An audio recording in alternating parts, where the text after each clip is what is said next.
زلیخا پہ یہ الزام لگایا کہ آپ تو ایک نوجوان پہ فریفتہ ہو گئی ہیں، وہ غلام پہ فریفتہ ہو گئی ہیں. تو انہوں نے اس کا جواب لفظوں میں نہیں دیا.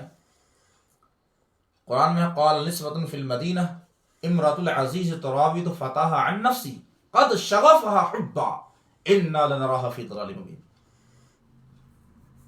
شہر کی عورتیں بول پڑی، عزیز کی بیوی ایک غلام کو لبھا رہی ہے، قد شغفها حبا، اس کی محبت اس کے دل میں اتر گئی ہے.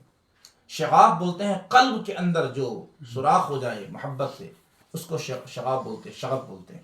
قد شغفها حبا انا لنراها فی ضلال مبین، بے شک ہم اسے کھلی گمراہی نہیں، بے شک اسے ہم کھلی وارفتگی میں دیکھ رہے ہیں. دلال کا معنی یہ ہے. تو انہوں نے ایک دسترخوان کا انتظام کیا اور کھانے کا ایک پروگرام جس کو بولتے ہیں ڈنر کا انتظام کیا، اور مصر کی خواتین کو بلایا دسترخوان پہ. فلما سمعت بمکرہن، جب حضرت زلیخا نے ان کی مکر کو سنا، ارسلت الیہن، تو ان کو پیغام بھیجا کہ آؤ دعوت پہ.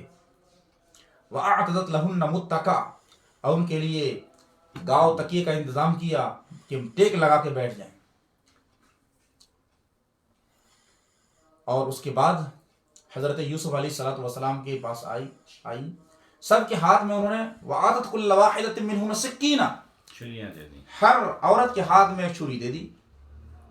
اس کے بعد یوسف علیہ السلام کے پاس حاضر ہوئے اور کہا اخرج علیہن، اے یوسف ان پر آپ گزر جائیں، ان پر آپ ذرا نکل جائیں اور اپنے جمال جہاں آرا کو بے نقاب کر دیں، چہرے سے نقاب ہٹا دیں. فلما رأینہ اکبرنہ، جب مصر کی عورتوں نے انہیں دیکھا، اکبرنہ، بڑائی بولنے لگی، ان کی بڑائی بولنے لگی. وقطعن ایدیہن، اور جمال یوسف کے نظارے میں ایسا محو ہو گئی اور ایسی مدہوشی طاری ہوئی ان پر دیکھنے کے بعد کہ قطعن ایدیہن، اپنے اپنے ہاتھوں کو انہیں کاٹ لیا. لیمو دیا گیا تھا، جو بھی دیا گیا تھا، لیکن انگلیاں کاٹ ڈالی. قطعن ایدیہن، اس میں تو عید کا لفظ ہے لیکن یہاں ذرا سے اصابع ہے. قطعن ایدیہن، انگلیوں کو کاٹ ڈالا. وقلن حاش للہ ما ھذا بشرا ان ھذا الا ملک کریم، بول پڑی کہ یہ تو بشر ہے ہی نہیں، یہ تو انسان نہیں ہے، یہ تو کوئی معزز فرشتہ ہے. ما ھذا الا ملک کریم. تو یوسف علیہ السلام کے حسن کو دیکھ کر وہ اس طرح بے ہوش مدہوش ہوئی، وارفتہ ہوئی کہ اپنے اپنے انگلیوں کو انہوں نے کاٹ ڈالا اور ان کو خبر بھی نہیں ہوئی. اب ذرا دیکھیں کہ جمال مصطفیٰ صلی اللہ علیہ وسلم کو دیکھ کر عرب کے مردوں نے انگلیاں نہیں کٹوائیں بلکہ اپنے اپنے سر کٹا ڈالے، گردنیں کٹائی.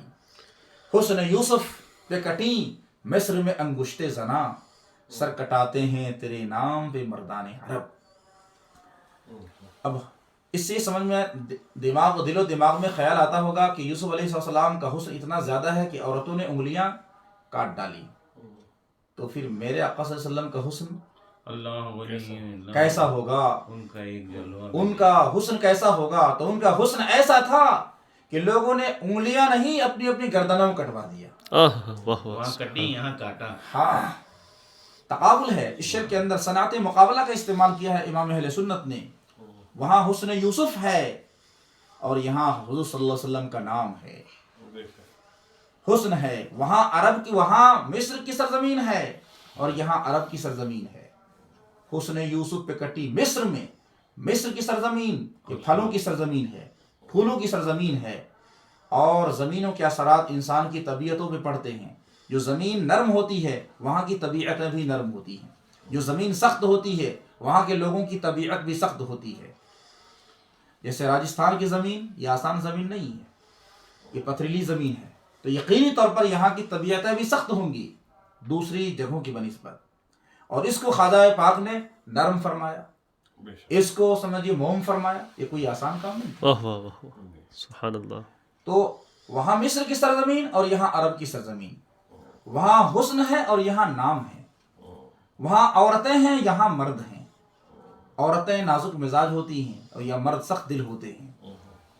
حسن یوسف پہ کٹی مصر میں انگشت زنا، کٹی ایک مرتبہ، کٹنے کا ذکر آیا، اور یہاں سر کٹاتے ہیں تیرے نام پہ مردان عرب، بار بار کٹاتے ہیں، کبھی بدر میں کٹواتے ہیں، کبھی احد میں کٹواتے ہیں، کبھی یرموک میں کٹواتے ہیں، کبھی خیبر میں کٹواتے ہیں، سر کٹاتے ہیں تیرے نام پہ مردان عرب۔ یہ دیکھیے سبحان سبحان حضرت سرکار کا حسن ایسا تھا کہ حضرت حالہ فرماتے ہیں، اور کئی صحابہ کرام کا قول ہے، لم اکن عملا عینی جمیل ہو، سرکار کو میں جی بھر کے کبھی دیکھا ہی نہیں۔